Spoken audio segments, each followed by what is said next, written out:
Encounters will be right back. Coming up, Encounters identifies... In Brazil and Rio de Janeiro, we were down there making a documentary film.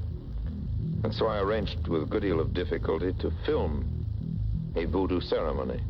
Everything that Orson Welles did before 1942 worked like a charm. And it was my unhappy lot to have to tell him that the filming was off because I had just received word from Hollywood that the president of the film studio had been removed. It was his downfall. Once he left Hollywood and went to Brazil. There was no more money to spend on voodoo ceremonies. And the witch doctor assured me that this was deeply offensive. He never got another job in pictures anywhere remotely like the kind of opportunity he'd had. On my desk, in a script of the film, was a long steel needle. It had been driven entirely through the script.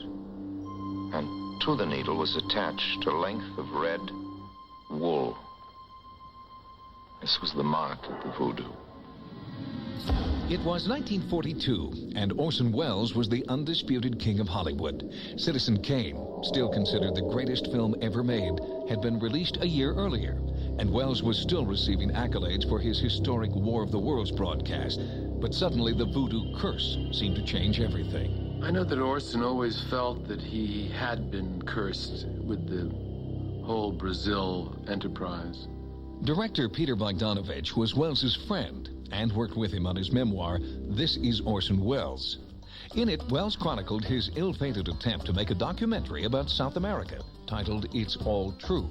Orson had a strong belief in superstition, in witchcraft, in black magic and white magic, and I think he took it quite literally. I think he felt that the picture was cursed and that he was suffering from that curse. I think it pursued him to the end of his days. Curses are real. Curses are made every day, every moment of every day by people towards other people, and they have effects. Curses can kill people. Curses can make people sick. Curses can ruin people's finances. Curses can certainly ruin people's love lives. How do the curses work? There is no canned answer to that question.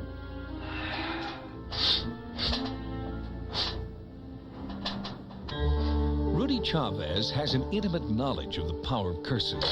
He runs the Crystal Cauldron in Oceanside, California, a metaphysical resource center where many people come in search of a release from their curses. Curses are done in many ways, any way conceivable. The mind is limitless. So a curse is merely just negative energy. How you choose to use it and manipulate it is entirely up to each individual.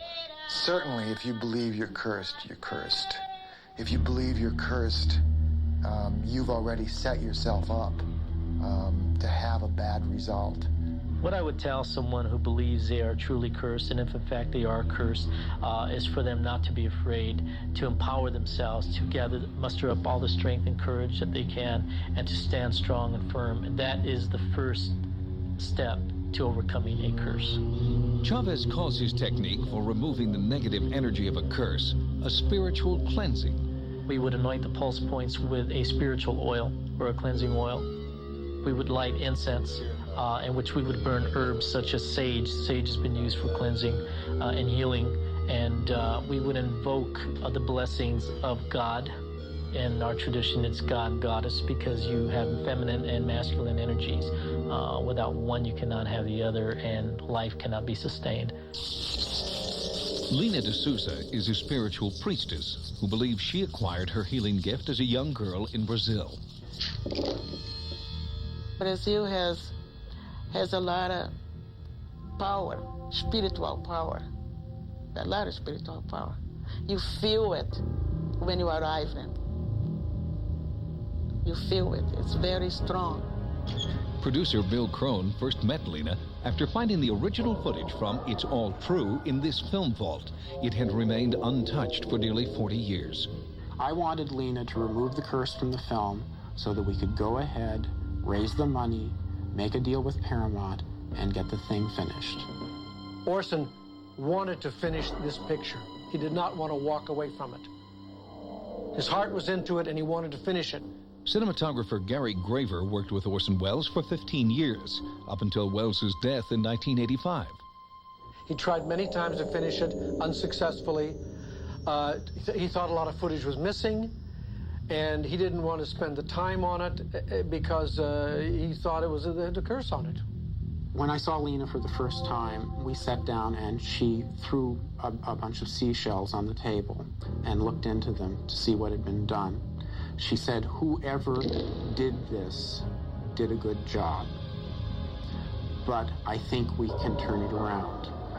Then when I threw the shells, I read what the shell did, and then I gave him the answer. And the guide says it could be removed. It was not easy to do it, but it could be done. With the help of her spiritual guides, Lena claimed she had lifted the curse. Bill Crone resurrected the Welles footage and completed the film.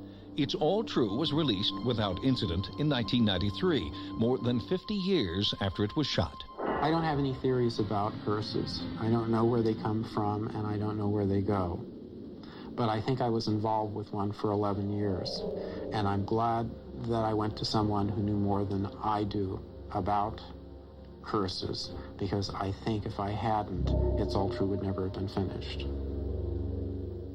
If you're worried that someone might put a curse on you, remember that most curses work on the premise that you can trick the mind into harming the body. The power of a curse is as strong as your willingness to believe in it.